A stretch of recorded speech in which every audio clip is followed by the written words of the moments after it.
Women जी, बहुत स्वागत आपका और धन्यवाद हमारे साथ जुड़ने के लिए। मैं उम्मीद करता हूं कि आज आपने प्राइम मिनिस्टर के स्टेटमेंट और उनकी स्पीच में ये जो तीन विषय जिनका मैंने जिक्र किया, यूसीसी, 3 तलाक और पसमानदा मुसलमान, इसके बारे में उन्होंने काफ़ी बोल्डली पक्ष रखा। आपका क्या दृष्टिकोण है? स्पेशली पसमानदा वाले पे पहले भी मैं आपके साथ डिबेट कर चुका हूँ। क्या इस हिस्से को मेन स्ट्रीम के मुसलमानों से अलग किया जा सकता है? उनके पैटर्न को चेंज किया जा सकता है बीजेपी द्वारा?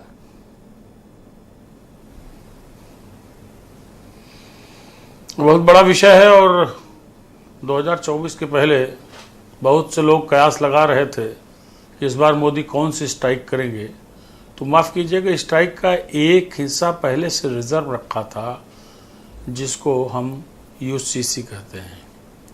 एक बहुत बम्पर अटैक है जो बहुत बड़े निशाने साधने वाला है। इसका अंदाज़ा अपोजिशन को भी था। इसकी तैयारी भारतीय जनता पार्टी की शीर्ष नेतृत्व और मोदी सरकार की भी थी। आज उन्होंने एक बड़े फलक पर इस चीज़ को सामने रखा है।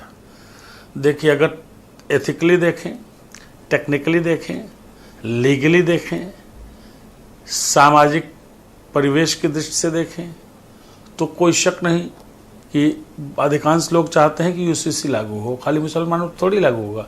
अभी हमारे मित्र कह रहे थे, अगर लागू हुआ तो मेघालय में जो खासी जनजाति होती है, जो घर की मालिकिनें औरत होती हैं, लड़के को लड़की घर पाकर रहना पड़ता, उसको भी बदलाव करना पड़ेगा। मुसलमानों में भी जो शरिया कानून से चलने वाले तमाम फैसले हैं, जिसमें लड़कियों की शादी की उम्र 15 साल या उसके नीचे है, शादी हो जाती है, ये सब चीज़ें बदलनी पड़ेंगी। लेकिन भारतीय समाज का जो ताना बाना है और जो वातावरण में जो क्लिष्टता है, जो एक धार्मिक आधार पर कट्टरता का भाव बढ़ा है पिछले कुछ वर्षों में, ऐसी सूरत में इसको लागू करना, 3 तलाक का कानून लागू करने से ज़्यादा व्यावहारिक रूप से ये टिकलिस होगा, दिक्कत ज़्यादा पैदा करेगा जी। हालांकि फर्क क्या पड़ेगा सबको पता है। क्या बीजेपी और मुसलमान एक दूसरे के करीब आ सकते हैं? जब आदमी,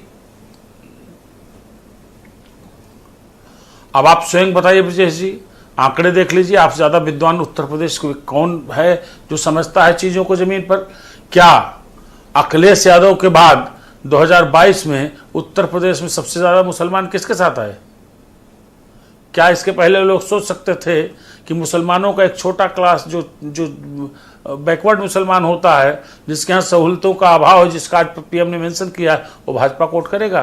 वोट किया है। मैं आपसे लगातार कहता रहा हूँ, अपने गांव पड़ोस की मिसाल देख कहता रहा हूँ। तो ये तो टेस्टेड एंड ट्राइड हो गया। जब टेस्टेड एंड ट्राइड हो गया तो फिर इसको बड़क फलक पर ले जाने की तैयारी है ऑलरेडी, इसमें कोई शक नहीं।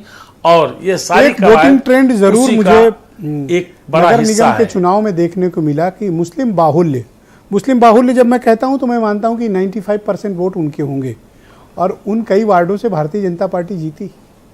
मैं आपकी इस बात से सहमत हूं।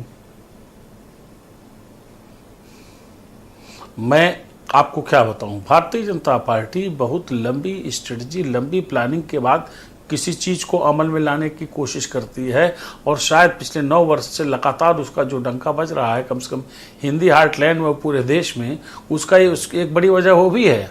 और आप जान लीजिएगा, सबसे बड़ी चीज़, जब उन्होंने इस बात को टेस्ट कर लिया, उनका ब्लड निकाल करके कि इनकी वाकई दिक्कत क्या है जी, ये इतने दिन से वंचित क्यों हैं, इस सोसाइटी के लिए कभी किसी ने काम क्यों नहीं किया, तो अब उसी को बार बार कुरेद करके कुछ बेहतर करके उसका फायदा उठाना चाहते हैं। फराज किदवई की एक बात में बहुत तर्क है और दम भी है करता है कि आपको अगर मुसलमानों के बीच काम करना है, विशेष तौर पर पसमानदा मुसलमानों के बीच या मुस्लिम महिलाओं के बीच, तो उनको पॉलिटिकल रिप्रेजेंटेशन देना पड़ेगा। क्या बीजेपी इसके लिए तैयार है? हेमंत जी, अब एक बात समझिएगा, बहुत छोटा सा जवाब दे रहा हूं। बीजेपी इसके लिए तैयार नहीं हो सकती, क्योंकि वो जो चुनाव का मुनाफे वाला गणित है, उसमें ये इक्वेशन सेट नहीं बैठता है। अब हर आदमी मुख्तार अब्बास नकवी और सिकंदर बख्त और आरिफ मोहम्मद खान नहीं होता है। लेकिन ध्यान रखिएगा, ये यूसीसी एक ऐसा सब्जेक्ट है जिसको प्रधानमंत्री जवाहरलाल नेहरू लागू करना चाहते थे। लेटर ऑन राहुल गांधी के मरहूम पिताजी जब प्रधानमंत्री बने, तब उन्होंने इसकी मुखालफत की। तो ऐसा नहीं है, कांग्रेस में भी जब कांग्रेस लगातार सरकारें बनाती रही थी तो कांग्रेस में भी इस बात पर बड़ा गंभीरता से वो था, लेकिन भारतीय जनता पार्टी ने वक्त की नब्ज को समझा है और मुझे लगता है धन्यवाद हेमंत जी, जिस तरीके से 2014 2019 जीते शुक्रिया हैं। आसिम।